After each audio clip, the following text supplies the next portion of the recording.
Rolling with the triple C, I'ma make him bend the knee. Rolling with the triple C, don't really got the heat. He grabbed me by my shirt. I don't even know if it was my shirt or my actual neck. And he slapped the shit out of me. Ah! And they looked at me again. And I just sat there and just took it. I'm just like, man, what did I say? And then, bam, he slaps me again.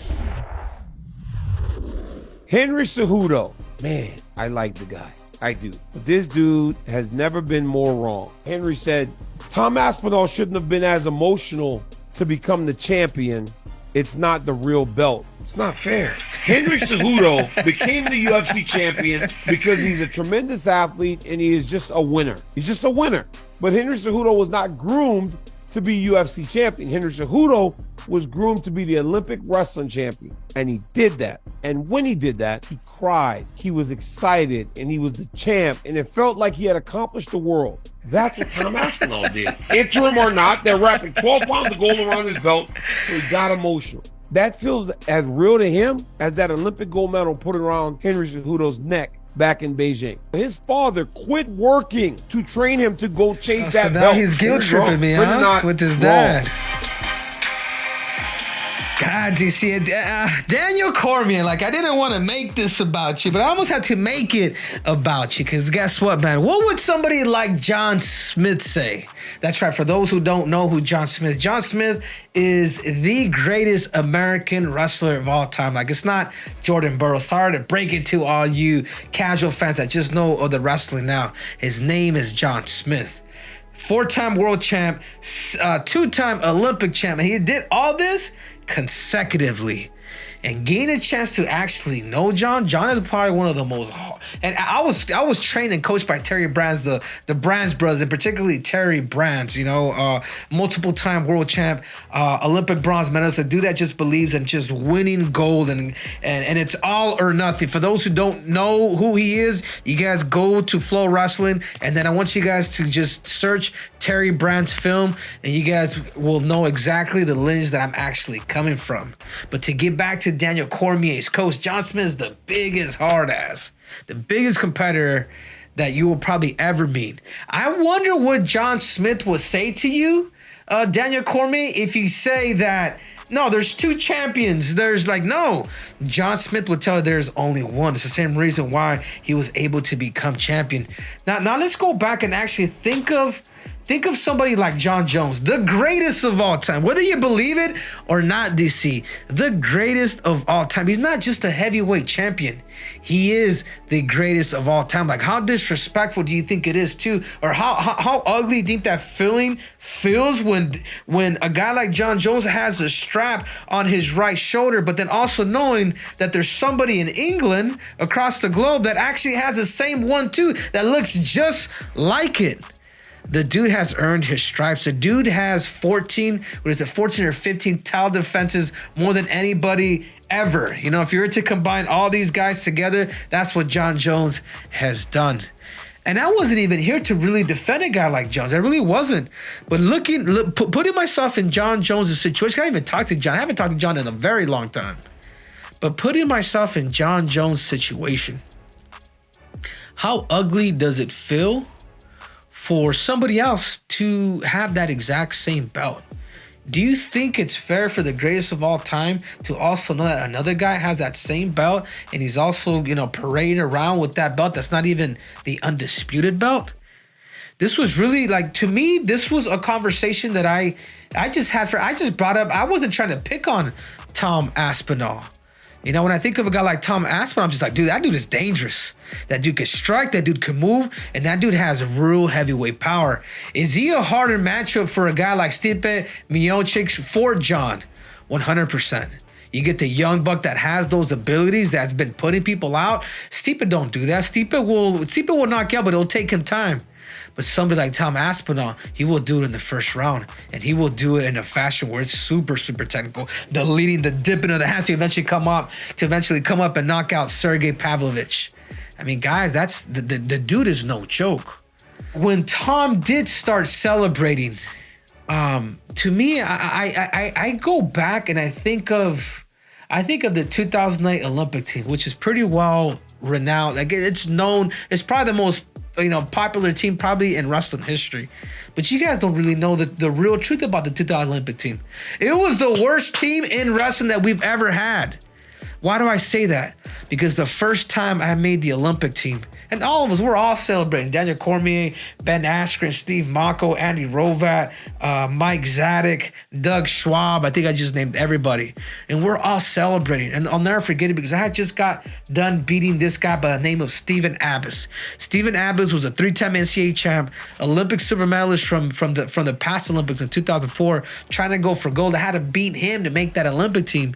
And when I beat him, man, I was celebrating. And I remember going up to my coach, Terry Browns, again, the same guy that I'm telling you, like the Lethal Force, the same guy that's under the legendary Dan Gable that came from that lineage. I'll never forget it because I told him, Terry, we won. We did it. That's what I said. I said, we did it. You know what Terry Browns did to me? He grabbed me by my shirt. I don't even know if it was my shirt or my actual neck. And he slapped the shit out of me. And they looked at me again. And I just sat there and just took it. I'm just like, man, what did I say? And then, bam, he slaps me again. You know what Terry Brass told me? He says, Henry, being an Olympian, that only means you are a qualifier.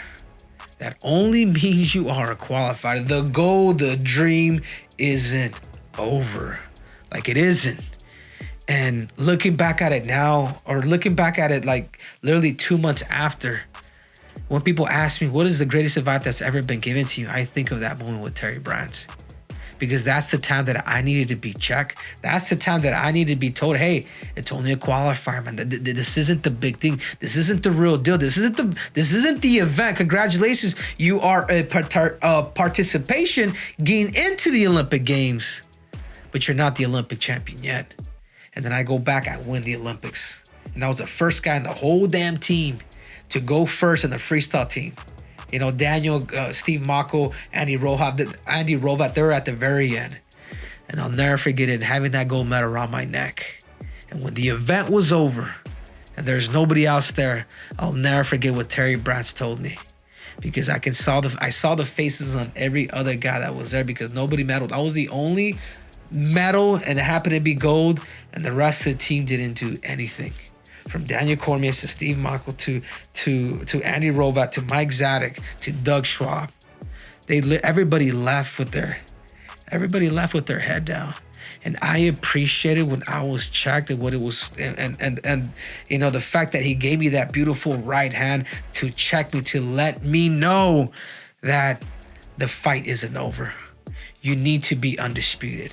You need to be undisputed, Tom Aspinall. And I'm not here to pick on you, bro. I'm really not, man. I think your story is legendary. You know, yeah, whatever, man. You can talk about my height. I'm 5'3", whatever it is. But one thing you will say about Triple C is he is the Olympic champ, and he is a 2-division champ. He's not the interim champ. So what I'm trying to tell you, and I'll be fair and I'll be honest, do I believe you are a tougher matchup for Jones? 100%. Would I prefer Jones to fight Stipe other than you? 100%. You're dangerous. You have power. Your movement, all X, Y, and Z. But what I'm saying, as even though you may be bigger than me, as a bigger brother, I would say the celebration ain't done. And if you're celebrating now, thinking the greatest of all time is out there just taking a nap, or you think he's gonna allow that, then you're extremely wrong. Because that dude's gonna come at you if you guys eventually do fight, and he's gonna take no for an answer. What you got for me, Joe? Do you think the UFC should look at other options other than interim belts, so stuff like this doesn't happen? Yeah, 100%. I think if I'm Tom Aspinall now, I'd be calling for that. I'd be calling for that fight with John Jones. I really would. I would. I'm the interim champ now because that's what being an interim champ does. It gives you opportunity to fight for that. For that undisputed title. 100%. I would find a way to kick Stipe out the corner. I really would. And sometimes it's this. You know, will John allow it? The UFC allow it? I don't know. But guess what? If Stipe gets injured, I mean, remember, Stipe's in his 40s now. If John Jones was able to get injured when he shot that single leg, he able to kind of sprain his pec. I mean, think of Stipe. These things could happen. These things could really happen. But I also know that Tom Aspinall has a lot of time. And right now, being an interim champ, you also know that the guy's more likely going to win. His name is John Jones.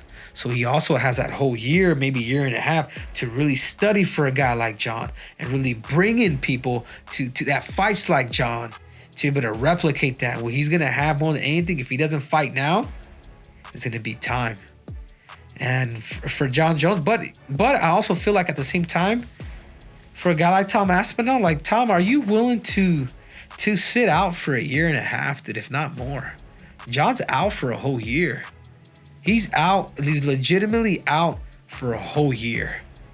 You know, before he could even start practicing. I mean, we're looking at a year and a half.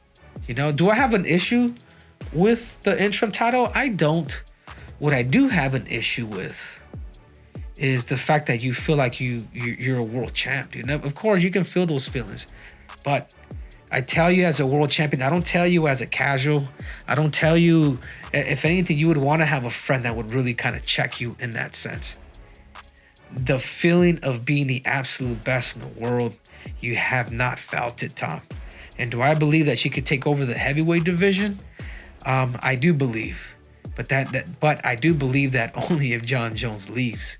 Do I believe that you're the toughest matchup, even if Francis Ngannou was to come back? Yeah, because there's a couple of things that you do bring problematic. Is one, you have takedown defense. You have takedowns. You love to take people down off when it is that they kick or they do any type of movements, and you're 100% at it. So every time you tend to get it. Your lateral moves, but more importantly, is your fakes and your feints involved with that power. I mean, like I said before, guys, like, I was giving Tom his flowers. You know, it's not until these guys kind of turn it up. The reason why is, Tom, wait till you become the best in the world, dude. If not, you're going to be exactly like the 2008 Olympic team, and you're going to wish that somebody gave you that exact same slap that they gave me, to where the point where I left the Olympics as the Olympic gold medalist. I didn't leave the 2008 Olympics like the rest of my team, with all due respect to all of them, with my head down. Think about it, man. I think there's a lot out there for you. Do you want to wait a whole year and a half to maybe 2 to eventually fight again? I think you continue to keep fighting. If I'm in your position, if I'm your coach, if I'm X, Y, and Z, this is what I would recommend. The interim belt, with all due respect, congratulations, man. You look super good, super flawless, bro. I gave you your damn flowers. The only thing that I'm saying, Tom, it's just not the undisputed title. And if you have real friends and you have real coaches and you're all about winning, and you truly want to say that you're number one, then you're going to have to change that. You're going to have to change that attitude, because there's still a guy by the name of John Jones, who's not only the heavyweight champion of the world, but the greatest of all time.